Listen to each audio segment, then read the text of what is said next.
Welcome back, my friends.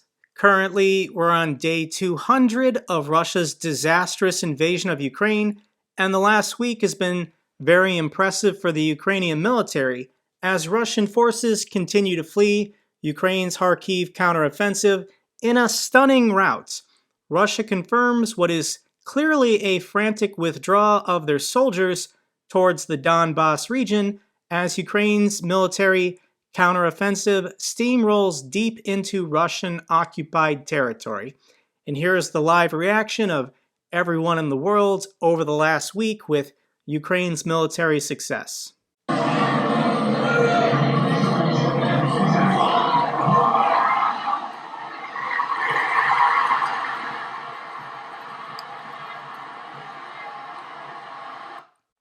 That's definitely how I've felt the last week. And Russia has formally announced a troop pullback from Ukraine's Kharkiv Oblast. If we want to be fair to the Russians, let's go ahead and hear what their side of the story is, exactly what happened over the last week.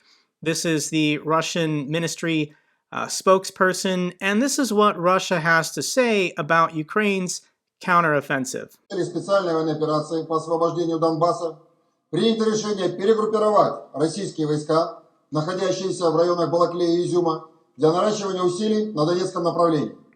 С этой целью в течение 3 суток проведена операция по свертыванию и организованной переброске изюмско-балаклейской группировки войск на территорию Донецкой Народной Республики.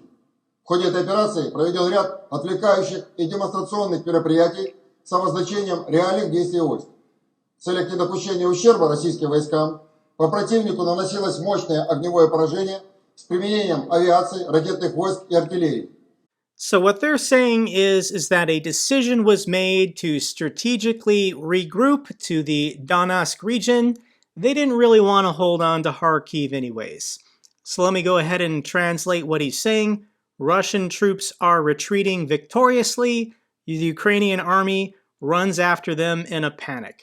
And I was really curious after posting my video yesterday what supporters of Russia would be thinking, what supporters of Russia would be saying. And I'm about to show you actual comments left on my channel. Of course, I'm going to screenshot them and share them because the level of copium by Russian supporters is absolutely hilarious. So let me share with you some of my favorite comments, how Russian supporters are reacting. This guy says, Ukraine is finished. Mark my words. This is a temporary blip. This is Ukraine's last attempt and will be reversed in the next few days. This guy says, it's so sad. Your fans want so badly for this to be true. They'll believe anything. Okay. So much BS. They only captured a city that was not even defended by main Russian military. Stop spreading out fake news. BS. And here's my favorite comment at all. I've received this arguments from Russian supporters before, why the war has dragged on 6 or 7 months and Russia hasn't even successfully taken the entire Donbas region. You dumbass, there is a bigger game at play here. Wow. If Russia really wanted to over it, can do it in a day, but the plan is to financially distribute Europe, and it is working. Get ready, Euro B-word, freezing to death in winter. So Russia isn't trying to win this war. Russian supporters are now trying to rationalize why their special limited military operation has dragged on 7 months, and they're claiming that Russia is doing it deliberately. Because Russia, which ranks per capita GDP 86th in the world, is trying to bankrupt NATO, bankrupt the West with having all of these sanctions posed on their economy, and they stop selling their energy exports to Europe. This is the level of delusion that people who support Russia are at. Here's Syrian Girl, a Russian supporter, and this is what she says. The spread at which they allowed the Ukrainians to move into these territories should make it obvious that it's a trap. We saw this in Syria more than once. So yes, that is what Russian supporters believe, that Russia deliberately allowed their front lines to collapse. They deliberately gave up thousands of square kilometers worth of territory because it's a trap. And the trap is about to be sprung on the Ukrainian military any day now. But in the meantime, let's celebrate the victory. Lots of fantastic pictures and videos coming out of the Ukrainian armed forces. This is Ukrainian forces posing in front of the city sign for Izium. They've retaken this town. Lots of other villages with recognizable landmarks or city signs having good days as these proud Ukrainian soldiers retake these cities. Here's a video I found that I really enjoyed of Ukrainian soldiers standing on a Russian flag. Obviously, if you support Russia, this is part of your plan and you wanted this to happen, but let's experience the joy these Ukrainian soldiers are feeling. Ой, пацаны, ты класс. Готовы, пускай горит. Слава Украине! Героям слава! I get a kick out of this kind of stuff. In the liberated cities, they've already torn down all of the Russian flags and Russian billboards. These people haven't even been liberated a day, and they're already repainting all the bus stops. When the Russian military rolled in, they painted Russian flags, and Ukrainians are already celebrating their liberation by repainting everything. And the Russian troops fled in such a hurry that they left behind hundreds, if not thousands, of vehicles from the Kharkiv region. Here's a video of a woman on a moped just going by all of this abandoned Russian armor.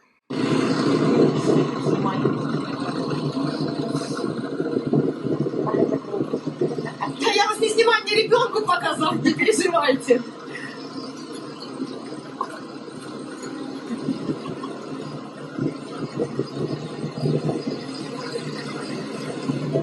Они, блядь, все рабочие, они, блядь, уже возможно. А о чем новое стекло? Они же должны были там ремонтировать. I can share with you pictures and videos of hundreds of Russian APCs and tanks and heavy equipment worth hundreds of millions, if not billions of dollars. It's definitely in the billions. And not a single Russian soldier in sight, as they all just ran for their lives or were captured or just willingly surrendered. The Russian soldiers are poorly equipped, poorly trained, low morale, no motivation. They honestly just want this war to be over, and they don't really want to fight anymore. But if all this equipment is going to be left behind, the Ukrainians are going to put it to good use to end this war faster. All they got to do is get rid of that Nazi Z spray painted on all the sides of their equipment. And for the Kharkiv Counter Offensive, the Ukrainian forces have chosen a white cross as their symbol, so anytime they capture a vehicle, they have to rebrand it. Бо не хватить потім краски і буде єрунда. О, а що я казав? Давай. Хрест гарний намалюй. Так. Гарний, щоб здалека було видно. Молодець. Пишете історію. Ззаді замалювали, спереду замалювали. Там кишки треба позмивати, пацани. An instant military acquisition, an instant conversion. All they got to do is refuel it, and it's good to go to be used against the Russians. And the idea that the Russians wanted to or were willing to give up Izium is laughable. Russia spent 2 months, lost thousands of Russian soldiers' lives, and used over 1 million artillery shells in order to capture the city of Izium. It is the core of all future Russian offensives in the Donbas region. Russia can't advance without Izium, and they willingly lost or gave up this city. So there's always a small delay with deepstatemap.live, but here is the current map as of September 11th. If we want to go back in time 1 week to September 5th, you can see the jump in territory. So once again, the front lines moved from here to here. How much territory is this? And when you map it out, this is over 8,000 square kilometers of territory that the Russian military has lost in a single week. By no measure can you not call this a complete failure, a complete disaster. In addition, the Ukrainian troops have shown that they've pushed the Russian forces out of Ukraine in the Kharkiv region. They've made it all the way to the Russian border. And here's a video I'm going to share with you of Ukrainian troops at the Russian border. Де повинен бути прапор цієї держави, а оце де повинен бути наш прапор. Зачиняй! Ми зачиняємо кордон. От, і все. Хартія зачинена. І знак стоп поставимо зараз.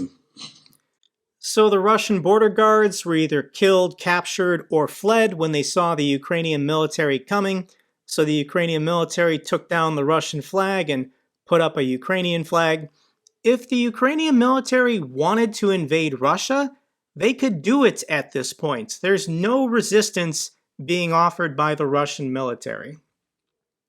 More bad news for Russia is that Dushyilin has apparently resigned and fled from the Donetsk People's Republic. This is the Russian-appointed DPR leader. He's in charge of this new independent republic. And he posted a video on social media saying that, hey, things are getting tough, but maybe the DPR can pull it off. But in the meantime, hey guys, I'm just going to peace out. Уважаемые друзья, немного о Красном Лимане. Ситуация там остается достаточно тяжелой, как и в ряде других населенных пунктов на севере республики. Тем не менее, я остаюсь на связи с местными администрациями. So more than likely, he thinks that Donetsk is going to fall, so he's leaving the city. He's fleeing his country, and he's retreating back to Russia, I guess maybe to hope to get asylum. Here's an article, heads of the Donbas Occupation Administration join Putin's party and reject the Minsk peace plan. You can see this is the guy right here, the guy the Russians wanted in charge of the DPR. He's the guy currently fleeing for his life, leaving behind Donetsk. And just to show some contrast here, when the Russians were outside of Kyiv at the end of February, beginning of March, President Zelensky, could have left his city's capital, he could have fled, but instead he chose to stay and fight.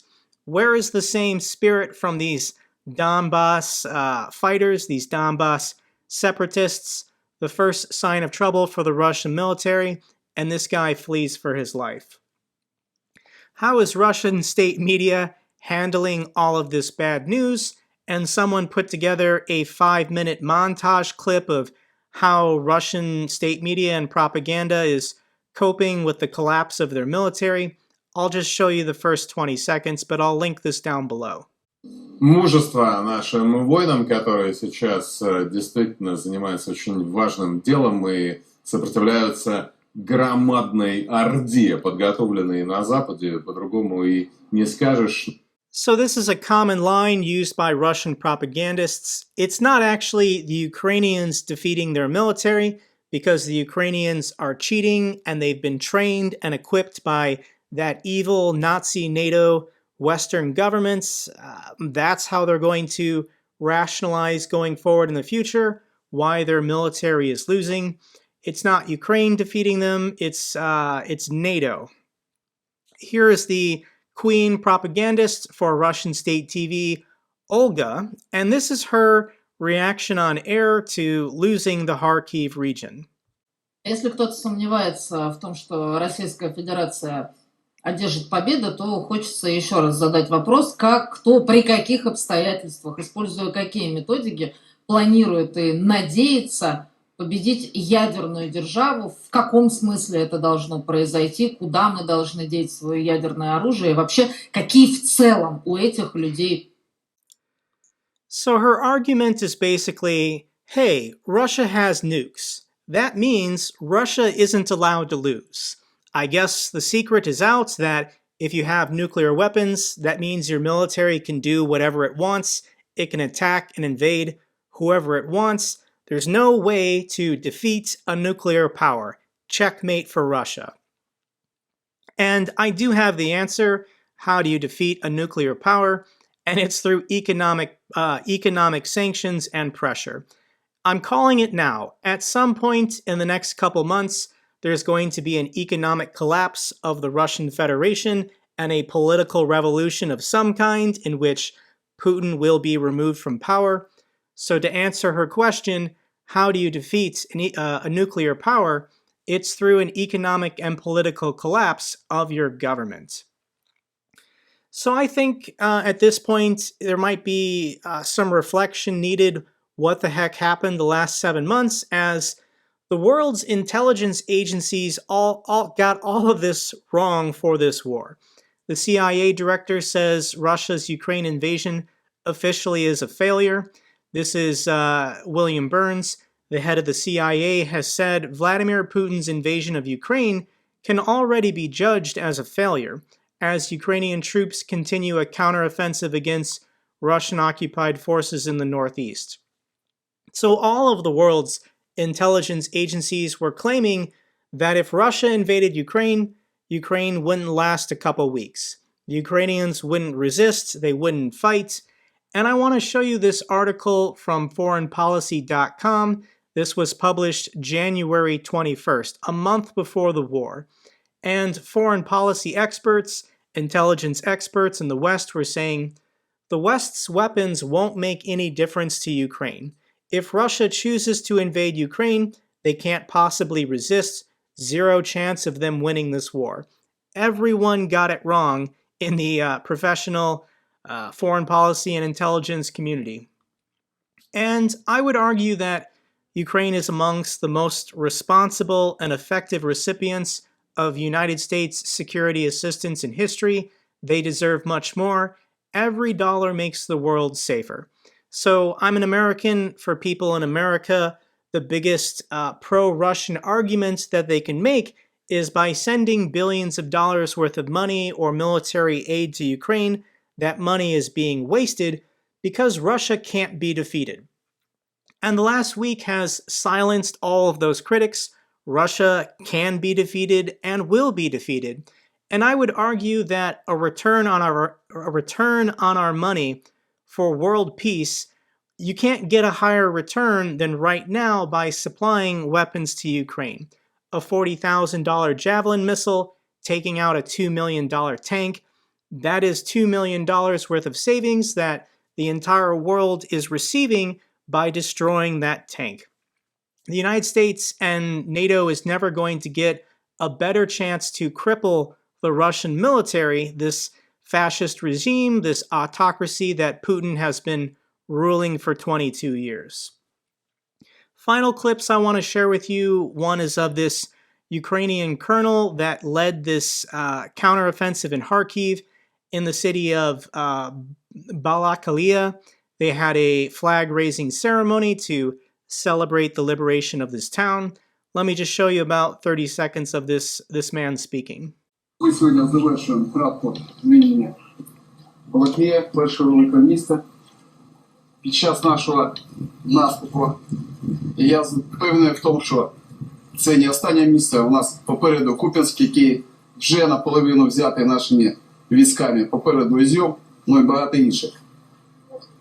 Тому сьогодні офіційно ставимо крапку зачистки цього міста і піднімаємо наш державний прапор. Церемонії підняття державного прапора приступите. Прапор підняти!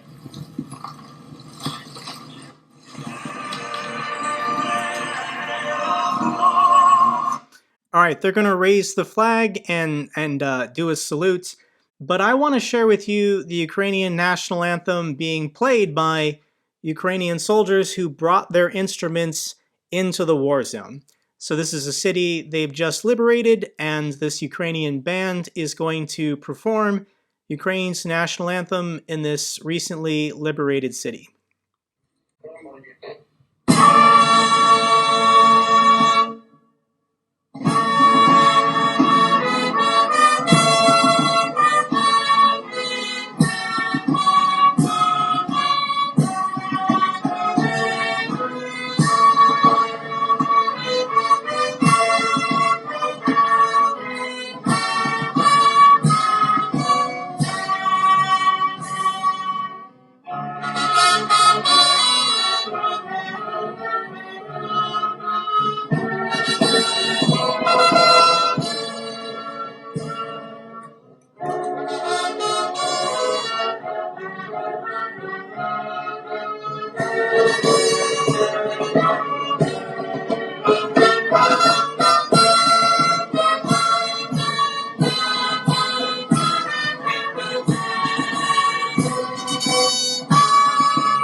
Absolutely inspiring. Glory to the heroes, glory to Ukraine. That's all for this update video. If you found it informative, give this video a thumbs up. Best way to support my channel. Comments or questions, let me know down below. I love hearing from you guys. Till the next video, take care, be safe.